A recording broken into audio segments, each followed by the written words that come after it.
Hi guys, recently I've been trying to make a new clock method that's like Pacman, especially because I made Pacman obviously.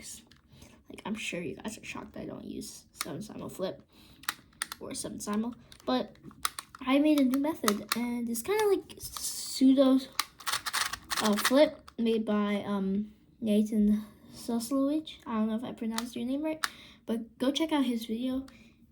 It's kind of like mine, but the methods are different, and I think mine might be better, non-biased.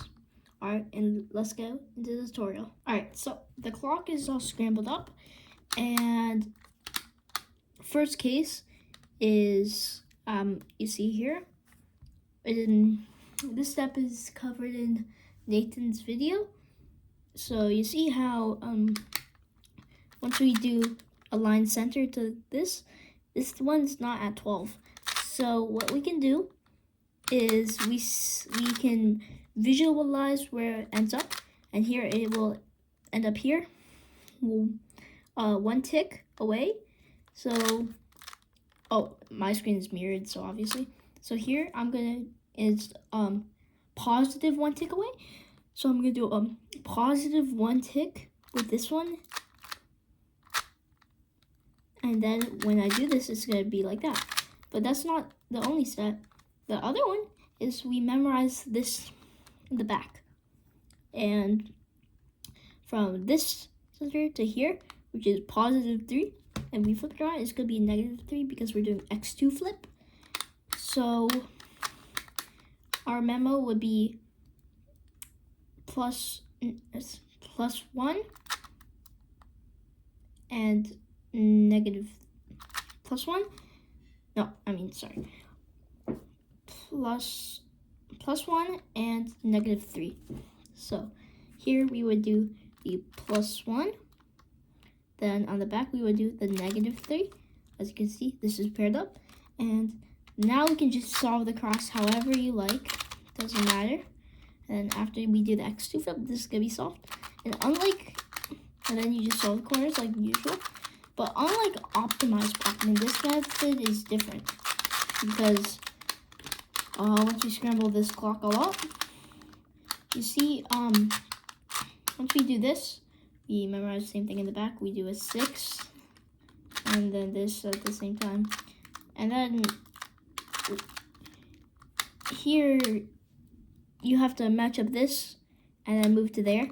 But for my method, most cases don't require this edge to go to this edge, because mine is more efficient, I would say. Well, no bias there, but this is good.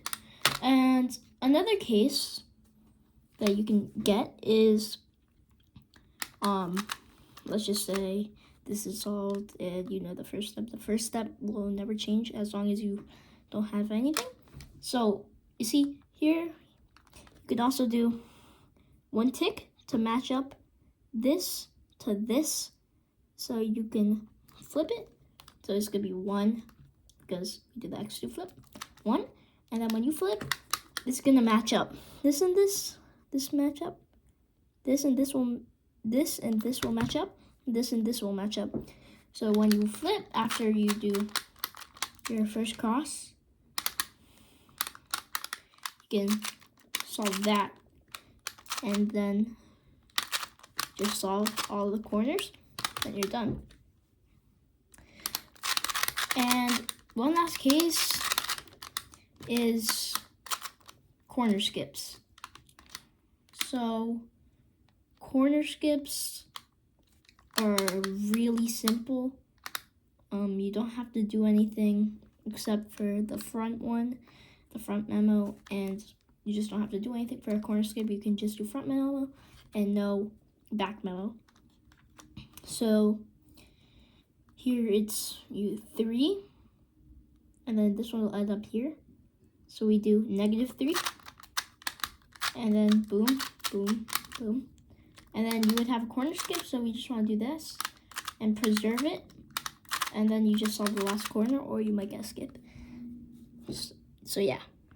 Alright guys, thank you for watching my tutorial on Pseudo Flip 2.0, and I hope you enjoyed it. And if you need any help with anything, just feel free to comment on my video and ask me for questions about this method. Thank you. Have a good day.